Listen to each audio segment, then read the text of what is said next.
کا کریں. یہ لڑکے ذرا ادھر توجہ کریں, ان لڑکوں سے کہیں ادھر توجہ کریں. دیکھو یہ قرآن کریم صحابہ کرام کے پاس بھی تھا یا نہیں تھا؟ ہمارے پاس بھی ہے. صحابہ بھی پڑھتے تھے, ہم بھی پڑھتے ہیں. صحابہ بھی اس پر ایمان لائے تھے, ہم بھی ایمان لائے ہیں. لیکن صحابہ نے اس قرآن کو جب پڑھا تو وہ صحابہ جو آج سے پہلے مسلمان نہیں تھے, وہ قرآن پڑھنے کے بعد مسلمان ہو گئے یا نہیں ہو گئے؟ کل تک تو وہ مسلمان نہیں تھے, آج قرآن کو پڑھا مسلمان ہو گئے, اور مسلمان ہونے کے ساتھ ساتھ دنیا کے سب سے عظیم ترین لوگ بن گئے. اور پھر اس قرآن کے بلبوتے پر اللہ تعالیٰ نے ان کو مدینہ منورہ میں اپنی حکومت عطا کی, اسٹیٹ عطا کیا. اور وہ چھوٹا سا اسٹیٹ مدینہ سے پھیلتے پھیلتے پھیلتے ساری دنیا کی سپر طاقتوں کو زیر کر کے پوری دنیا کے اوپر وہ اسٹیٹ پھیلا یا نہیں پھیلا؟ لیکن یہ قرآن ہم بھی پڑھتے ہیں. ہمارا کوئی ایک اسٹیٹ ہے قرآن کے مطابق؟ اعلیٰ کا جواب دو, نہیں ہے. اور کیا ہمارے مسلمانوں نے ساری دنیا کی سپر طاقتوں کو زیر کیا ہے؟ ہم دنیا کی سپر طاقتوں کو زیر کر سکتے ہیں؟ تو یہ کیا بات ہے کہ صحابہ کے ساتھ یہ قرآن تھا تو صحابہ نے پوری دنیا کو زیر اور فتح کیا. ہمارے پاس ہے, ہم نے ابھی تک اپنی گھر کی اصلاح بھی اس قرآن کے ذریعے سے نہیں کی, ہمارے اپنے بدن کی اصلاح بھی نہیں ہوئی. تو اللہ فرماتے ہیں کہ یہ قرآن کی کمی نہیں, یہ تمہاری کمی ہے. تم اس ڈوز کو صحیح طریقے سے استعمال نہیں کرتے ہو, تم نے اس ڈوز میں پرہیز کا خیال نہیں رکھا. نماز بھی پڑھتے ہو, جھوٹ بھی بولتے ہو, روزہ بھی رکھتے ہو, دوسرے مسلمانوں کی غیبت بھی کرتے ہو, تم لوگ حج بھی کرتے ہو, لیکن ساتھ ساتھ مسلمانوں کا قتل و قتال بھی کرتے ہو. تم ذکر و فکر بھی کرتے ہو, لیکن بد نظری بھی کرتے ہو. تم اللہ تعالی کا نام بھی لیتے ہو, سود بھی کرتے ہو. تم پروردگار عالم کا قرآن بھی کبھی کبھی سن لیتے ہو مگر اس پر عمل نہیں کرتے ہو. قرآن بھی سنتے ہو مگر کبھی کبھی جو مجلسیں ہوتی ہیں جس میں ہجڑوں کو بلایا جاتا ہے, کنجریوں کو بلایا جاتا ہے, ڈول باجوں کو بلایا جاتا ہے, تو تم لوگ وہاں بھی بیٹھتے ہو. تو اب ایک آدمی جب کھانسی کے شربت بھی پیتا ہے, کھانسی کے گولیاں بھی کھاتا ہے, لیکن ساتھ وہ ٹھنڈی چیزوں سے پرہیز نہیں کرتا اور ساتھ وہ گھی والی چیزوں سے پرہیز نہیں کرتا, تو یہ دوا کھانسی اور زکام کے لیے کام دے گی؟ کبھی نہیں دے گی. اب تم کیا کہو گے کہ اس دوائی میں غلطی ہے؟ نہیں, دوا ایک نمبر ہے, تمہارے کارتوتوں کے اندر نقصان ہے. تو میرے اللہ نے فرمایا کہ یہ کامل کتاب ہے, اس میں کوئی شک نہیں. تو ذہن میں آیا کہ جی جب کامل کتاب ہے تو پھر ہم اب تک اس قرآن کو مان کر کامل کیوں نہیں ہو گئے؟ ہم اس قرآن کو مان کر صحیح انسان کیوں نہیں بنے؟ اس قرآن کو مان کر اب تک ہم والدین کی خدمت کرنے والی کیوں نہیں بنے؟ اس قرآن کو مان کر ہم اپنے ہمسایہ کے حقوق کے پابند کیوں نہیں بنے؟ اس قرآن کو مان کر ہم اللہ کے بندے نیک کیوں نہیں بنے؟ اس قرآن کو مان کر امریکہ ہم سے کیوں نہیں ڈرتا؟ خالد بن ولید سے تو ساری دنیا ڈرتی تھی، ابو بکر عمر عثمان سے تو ساری دنیا ڈرتی تھی، ان کے پاس ایٹم بم تو نہیں تھا، قرآن تھا۔ عبد الرحمن ابن عوف، ابو عبیدہ ابن الجراح کے ساتھ ڈرون اٹیک تو نہیں تھے، مگر سارا روم ان سے ڈرتا تھا۔ ہمارے اس قرآن کے حافظوں اور عالموں سے تو اپنی بیوی بھی نہیں ڈرتی، تو اس کی کیا وجہ ہے؟ اللہ نے فرمایا ھدی للمتقین،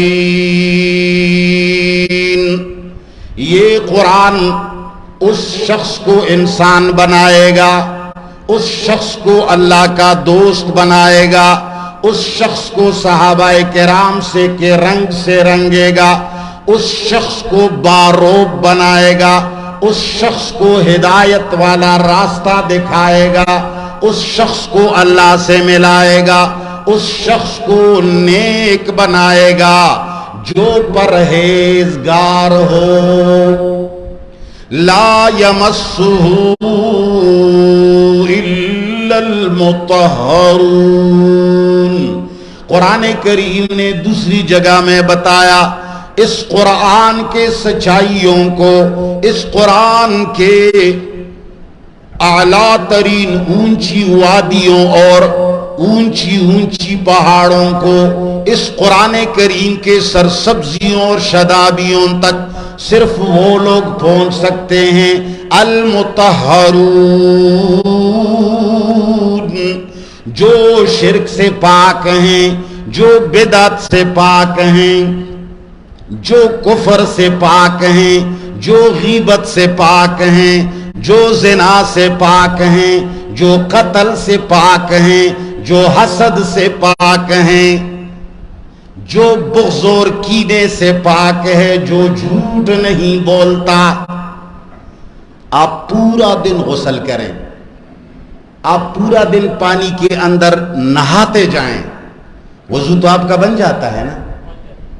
جب آدمی ایک تالاب کے اندر غوطہ لگاتا ہے تو اس کا وضو بن جاتا ہے یا نہیں؟ لیکن ساتھ ساتھ اگر اس کے دانت سے یا انگلی سے یا پیٹ سے یا پیر سے خون نکل رہا ہے تو اس کا وضو بن جاتا ہے؟ وضو بنتا ہے مگر ٹوٹتا ہے، بنتا ہے مگر ٹوٹتا ہے، بنتا ہے مگر ٹوٹتا ہے۔ مسلمان کا وضو ٹوٹ رہا ہے۔ مسلمان یہاں قرآن میں کہ تو بیٹا ہے، اوہ یار اللہ کی کتاب میں کتنا کمال، لیکن جیسے اس دروازے سے نکلتا ہے، اگر عزیر صاحب کا پروگرام شروع ہو تو لوگ اس میں بھی جاتے ہیں۔ اس دروازے سے باہر اگر بینک سے اچھے لون کے اوپر سود ملتا ہے تو لوگ وہاں بھی جاتے ہیں۔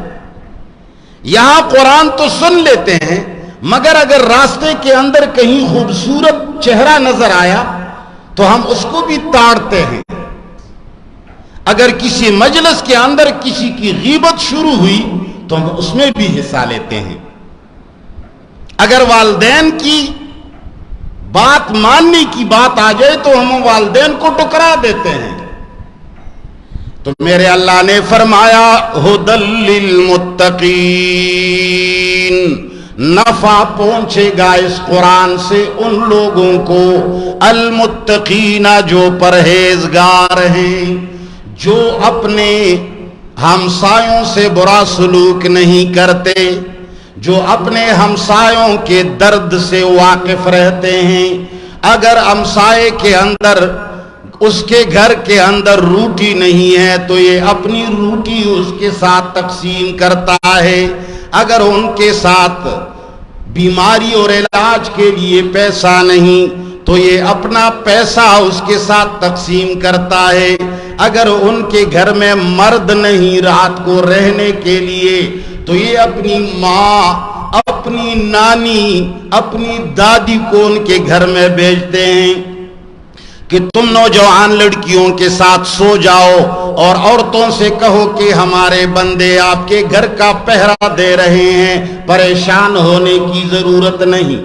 اگر عید الاضحیٰ اور عید الفطر کے اندر ان کے بچوں کے کپڑے نہیں ہیں تم ان کے بچوں کو اپنے بچوں کے ساتھ کپڑے بھی دلا دیتے ہو، اگر ان کے ساتھ قربانی کے لیے پیسہ نہیں تو تم ان کو گوشت دے دیتے ہو، اگر ان کے ہاں میت واقع ہو جاتا ہے تو تم ان کو تسلی دیتے ہو، اگر ان کی کوئی بات کا تمہیں پتہ چلے تو تم ان کا پردہ رکھتے ہو۔ یہ ہے اسلام۔ نماز میں اسلام نہیں اکیلا پڑا ہوا۔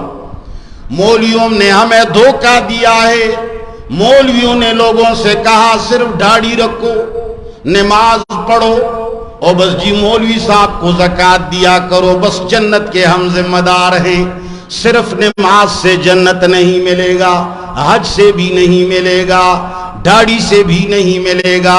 تمہیں پتہ ہے نماز، روزہ، حج اور زکوٰۃ اور یہ چند عبادات اگر تم دیکھ لو گے تو یہ اسلام کا 1/100 بھی نہیں ہے۔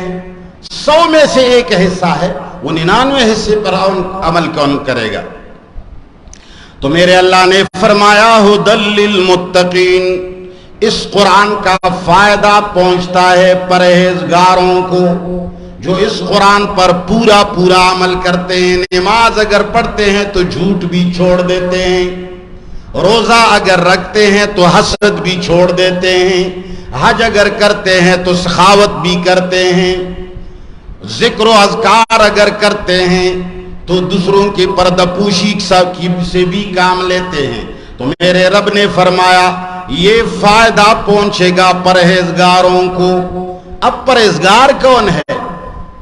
علماء نے لکھا ہے، علماء نے سمجھایا ہے کہ پرہیزگار وہ